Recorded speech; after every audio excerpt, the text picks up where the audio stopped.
Dear Jean-Christophe Sellin from French Left Party and France Anomise, thanks for accepting my interview invitation today. Hello, it's a pleasure to be with you. Thank you. The anniversary of the February 15 International Conspiracy is our main topic. What are your views on that event and the consequent 22 years solitary incarceration of Abdullah Öcalan on İmralı Island? What are your comments on the international conspiracy? I think it's a true conspiracy to cut a processes for the negotiation for the Kurdish people and for the liberation movement of Kurdish people. And I think that at this moment, Turkish government, but also Mossad and CIA made a conspiracy to put Abdullah Öcalan in jail as the founder of the national Kurdish movement and founder of the most important party for the Kurdish people. In light of the fact that the incarceration is clearly a breach of fundamental human rights and has been condemned by CPT, which is the European Committee for the Prevention of Torture, what is your message to the Turkish state, the United Nations, as well as the Kurdish people? The Turkish government, the Turkish state must respect the international convention he has written. So it's the most important thing. The Turkish government and the Turkish state must respect the internal convention because they are inside this international convention. And it's really a pity to see that one of the oldest political prisoner in the world is now in jail in Turkey, and this person is Abdullah Öcalan. Do you think Mr. Abdullah Öcalan is the key for the peace and sustainability in the Middle East, as well as for the Turkey and Europe as well? I think that Abdullah Öcalan is one of the most important key to find a political solution in Middle East, because at first is the founder of the most important party in the Kurdish liberation movement. He was able to build a new strategy, which is called democratic confederalism, which is a response not only for Kurdish people, but for the people of Turkey, of all this region, but for all the world also, because the democratic confederalism is a response for a universal response for all humanity. And I used to say that Abdullah Öcalan is a sort of Nelson Mandela for the Kurdish people. And I think that if Abdullah Öcalan is at the table of negotiation, it will be a good solution for all the peoples of the Middle East to find a political and negotiate solution. Chair of the EU-Turkey Civic Commission, Kariane Westrheim, thanks for joining us today. Thank you for having me, Thank you. In light of the fact that the incarceration is clearly a breach of fundamental human rights and has been condemned by the European Committee for the Prevention of Torture, what is your message to the Turkish state, the United Nations, and the Kurdish people as well? I think the message to Turkey is, I don't think Turkey or Erdogan is capable of finding political measures that can end this terrible situation that is going on in Turkey. So I think the message is that the struggle for Mr. Öcalan, the struggle for the Kurdish people situation in Turkey will never end, and the regime has to understand that we will never give up, and that the ultimate goal for the people in diaspora, people who are supporting Mr. Öcalan and the Kurds. The ultimate goal is the release of Mr. Öcalan and the change of the situation. And of course, a message to Erdogan that there is no possible way forward without in company with a free political leader, Mr. Öcalan. And for the EU and UN, I know that many parliamentarians in the UN and political groups are really understand that the freedom of Öcalan is a very vital measure, and that the Kurds are the green card in the Middle East, and that Mr. Öcalan is in a way the only possible he has the only possibility to create a peace and to secure the peace. So Mr. Öcalan's situation and release is the only hope for a peace process in the Middle East, and a peace process between Turkey and the Kurds. And of course, also a very crucial thing is that the PKK has to be removed from that terror list.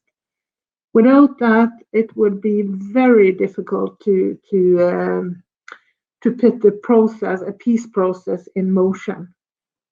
And I'm quite sure that Erdogan understands this, but he is not capable. He is not the person that can find measures to do this.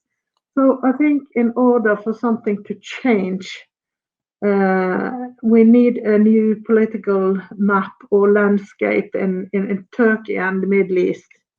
Director of Sallux Institute, Johannes de Jong, thanks for joining us today. Thank you for having me. Thank you. So, Kurdish leader Abdullah Öcalan is prison last 22 years now, and he's been under isolation for a long time. How should Kurdish movement continue to make the case an international political scene in global community? I think this is really the most important question. What I have noticed is that this whole situation around Öcalan and the Kurdish movement is really now a cause for the left, some of the left in the European political scene, and a few of the left in the American political scene. It's not a mainstream issue, and my approach has been quite different in terms of advocacy for the Kurdish situation. Now, coming back to your question, because I'm coming from more Christian Democrat, conservative in the broader sense of the word, corner, which is different than other activists you may have here in your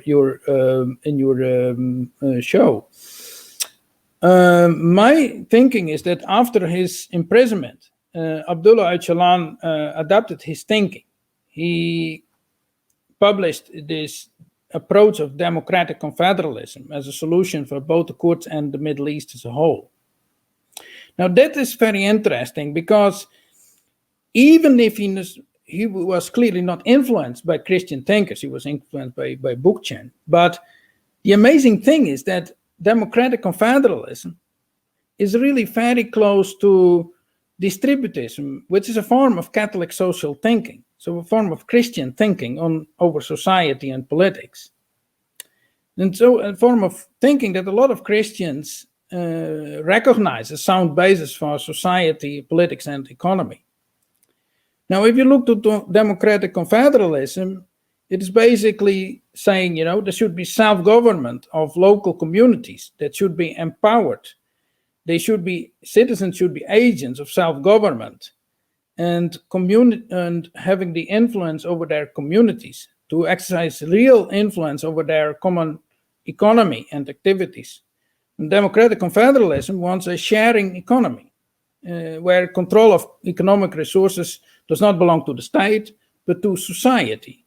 And in Northeast Syria, you see cooperatives, communes.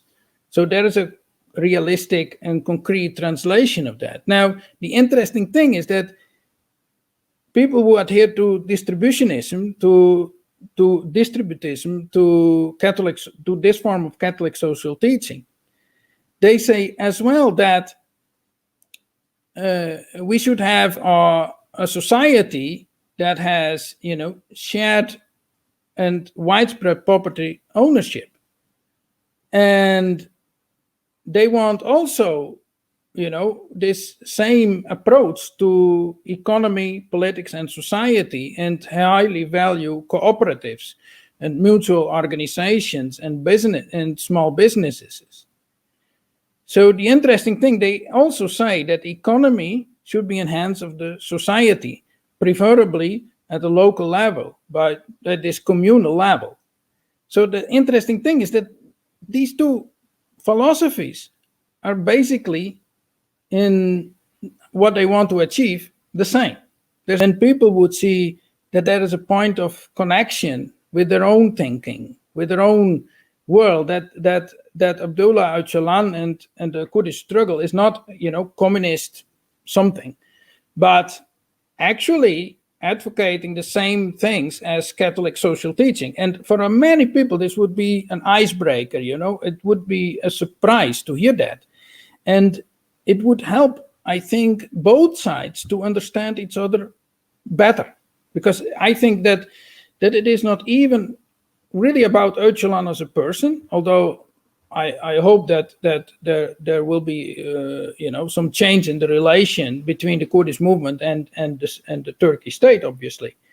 But the point is really that this democratic confederalism is a point where worlds can meet and see that they strive for the same solutions to the same problems. And that is where you can find common ground and wider international recognition. Nick Matheou from the Boycott Turkey campaign, thanks for joining us. Thank you for accepting our invitation today. Thank you very much for having me again. Thank you. The anniversary of the February 15 International Conspiracy is our main topic. So what are your views on that event and the consequent 22 years solitary incarceration of Abdullah Öcalan on İmralı Island? What are your comments on the international conspiracy? So the international conspiracy is one of the darkest in a series of dark days which the region of the Eastern Mediterranean and Middle East has suffered in the age of imperialism, really. It's yet another example of imperial powers seeking to decide the fate of the region and to decide the fate of those who are struggling for a different kind of society in the region, over the backs and against the wishes of the majority of the people who live there. The international conspiracy to kidnap Abdullah Öcalan sits alongside the carve up of the Middle East after the First World War. And the conspiracy that allowed the invasion, occupation, and ongoing division of Cyprus as an example of what these imperial powers are willing to do and the way in which they will all cooperate together against any chance of a solution which would see their influence and their dominance and their power in the region rolled back in favor of the people's power in the region and a chance of a democratic solution. So yes, it's a very dark and shameful event. But my message to the UN and to all those who believe in civil liberties and in human rights is that now is the time. Now is the time for Abdullah Öcalan's freedom so that he can play the role that he needs to play, and that he is the only one who can play in creating a lasting peace in the Republic of Turkey, and the chance for a different alternative in the solution to the Kurdish question. And so, through both of those, the chance of a different, settled, democratic society and the settlement of regional conflicts across the Eastern Mediterranean and Middle East, from Libya to Iran. The ongoing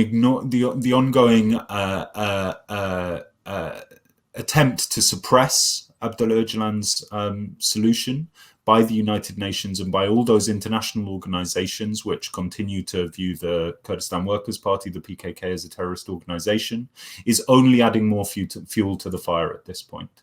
So now is the time. It's long past time, but now is the time. We need Abdullah Öcalan to be free. And just finally and shortly then, my message to the Kurdish people is to remember to stay strong.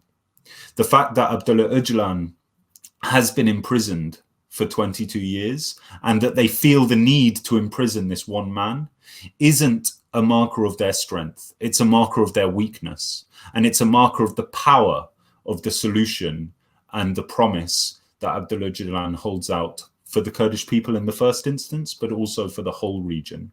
So although it's difficult and there are dark days happening now and dark days are sure to continue in the future, their solution or their attempt to isolate Abdullah Öcalan speaks to their weakness and to our strength. And so together with the united people's struggle of all those in the region, as well as all those across the world who stand for a democratic society and a free life, Abdullah Öcalan will be free and he will be able to play the role that he is made to play.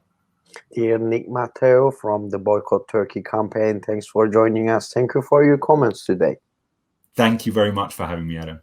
Thank you. Yeah, in the light of the fact that the incarceration is clearly a breach of fundamental human rights and has been condemned by CPT as well.